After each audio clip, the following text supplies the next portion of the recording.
So if I could have your undivided attention, and we'll go.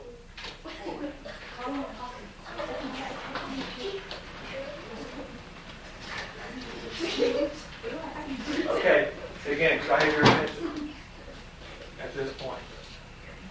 Because we are in reality. Okay? So we've been talking about climate change, and one thing that's kind of important about climate change and the Earth is a little concept called albedo. So what is albedo? Albedo can be, yes? Do you have a question? Okay.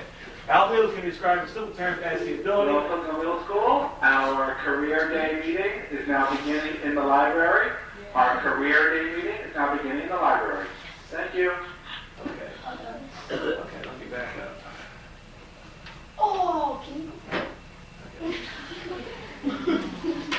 Again, I need you to put on your serious face here. Because you are going to be getting credit for this, and if I have bad behavior, it's going to reflect against you. Okay? So you get your full credit and everything. I need you to kind of work with me on this. Okay. So we've been going over Chapter 8 about climate change. Albedo is a pretty important thing about climate change. Why? Well, albedo can be described in simple terms as the ability of a surface to reflect the sun's radiation. Every surface type on this planet has an albedo, below the most common and influential type among those. First off, what is albedo? Albedo is measured as a proportion of sunlight reflected by a surface, and it's always expressed in percentage.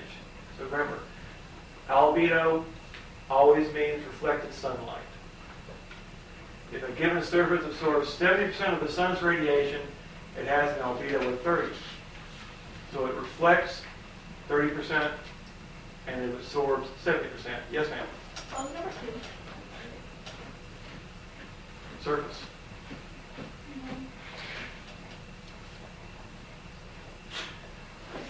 So again, just remember, albedo is about reflection.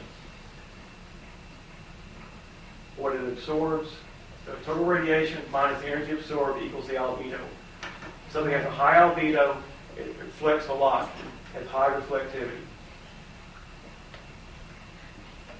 So, guess the albedo. Sand. Would sand absorb a lot of energy or reflect a lot of energy? Will it? Reflect.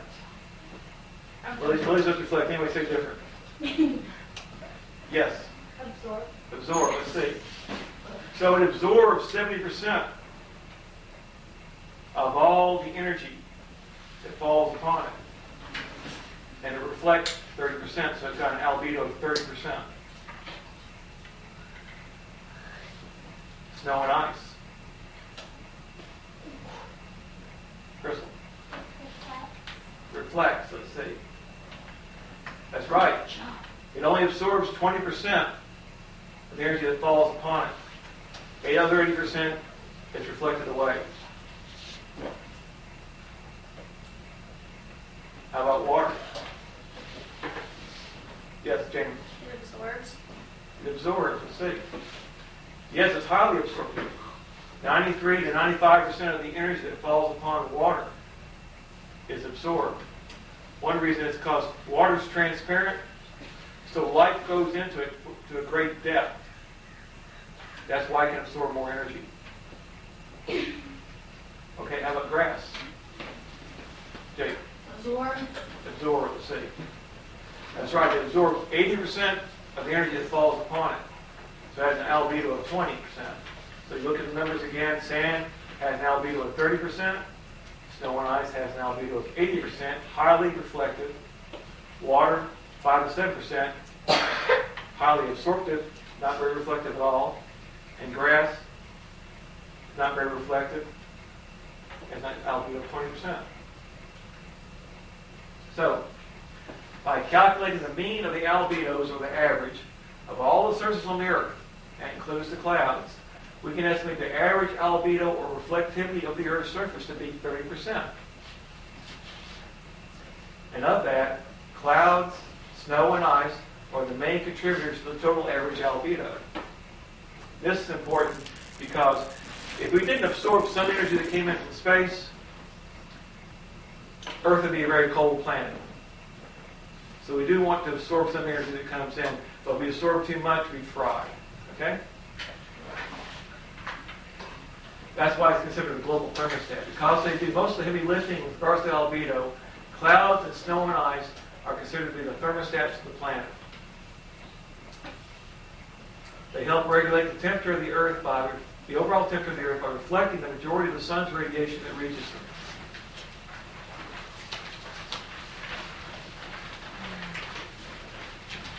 At one time, the Earth was totally frozen.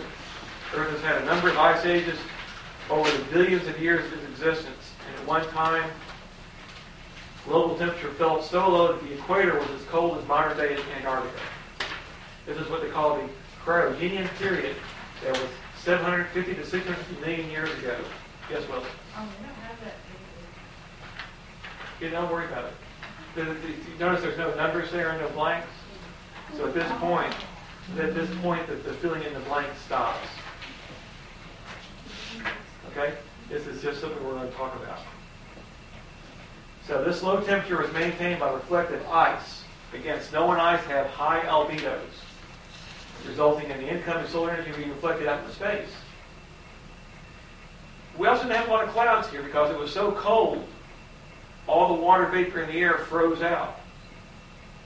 And remember, water vapor is one of the primary greenhouse gases.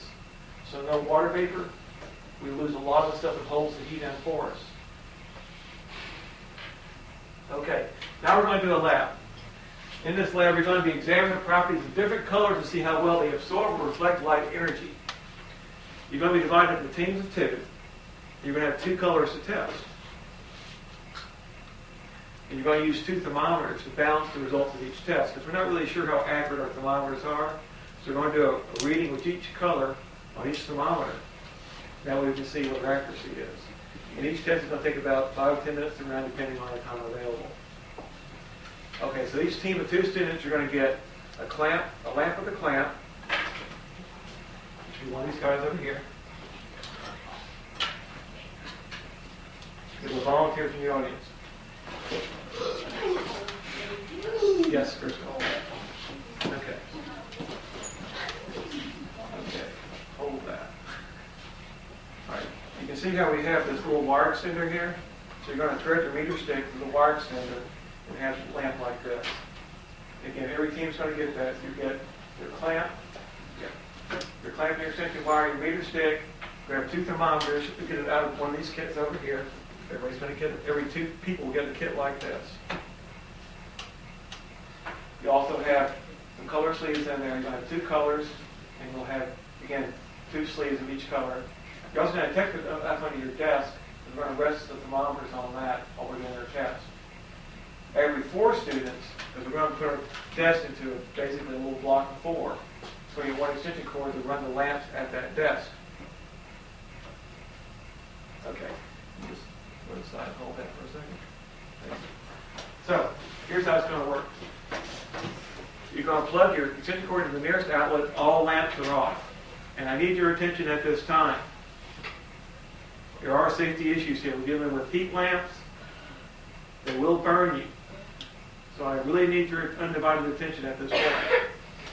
You already saw how we're going to thread the lamp to the little wire extender over there. At this point, all your lamps are off. All the way through this lab, your lamps are going to be off until you're told to put them on. When we get our desk into our groups of 4, we're going to lay the meter stick across the metal bars onto the desk. The lamp hangs down in between the two desks. Again, lamps are going to be off, and I need your eyes this way. Also, we're going to record the room temperature starting, and the start temperature of the thermometer. Again, lamps are off. We're going to place the thermometers in their sleeves and place them on the floor on top of the textbook under the lamp. And the lamp's only going to be on for 5 minutes. It's going to be a time drill. Wait for the gold signals to turn the lamp on and off. Again, we are dealing with heat lamps. They are very hot. Turn them on only when directed. Now, if you turn to your sheets right now, you'll see your record sheet. That should be the third sheet. You ready with that right now? So basically, your first thing you're going to do, you're going to record your test kit number, put it in there. You're going to record the first color you're going to be working with in here. You're also going to record the room temperature from the yellow wall thermometer, which has not been hung yet. We'll do that in a second. On the back of your thermometers, they're labeled 1 and 2.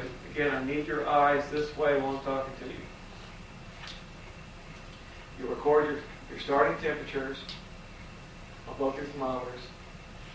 You'll place them in the same color sleeves, because you're going to run one color at a time. And you'll place both your thermometers on top of one texture on the heat lamp. You'll turn the heat lamp on and off on instruction. You do the same thing again for the second color scheme. Okay? Pretty straightforward. Okay, so having said that, someone please turn the lights on.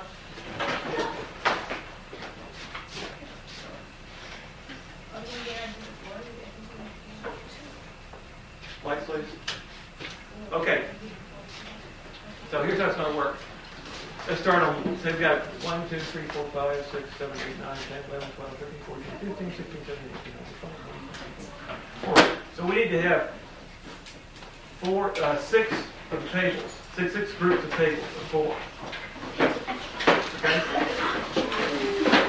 And you need to be out of your desk at this time. I need another light on too. You need to be out of your desk. You cannot sit in your desk while we're doing this. You cannot sit in your desk while you're doing this. Also, please get your backpacks out of the way.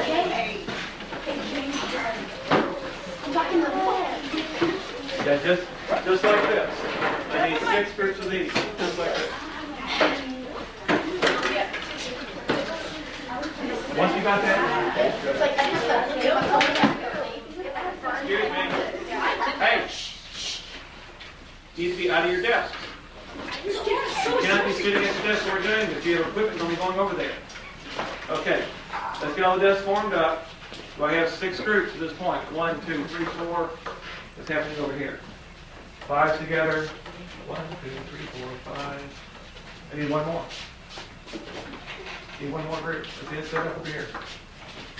Let's just advance, please. So you're standing over there. There should be 4 people at each station. So there's 4 there, I got 4 there, I got 4 there, 3. Okay, that'll work. Okay. So at this time, what I need to do is I need a line formed over here of 2 people from each group of tables. I'll go. Yeah, this is over here, please. I also need 3 volunteers. Crystal, you. Yeah. Okay. So do I have all my people picking equipment in line?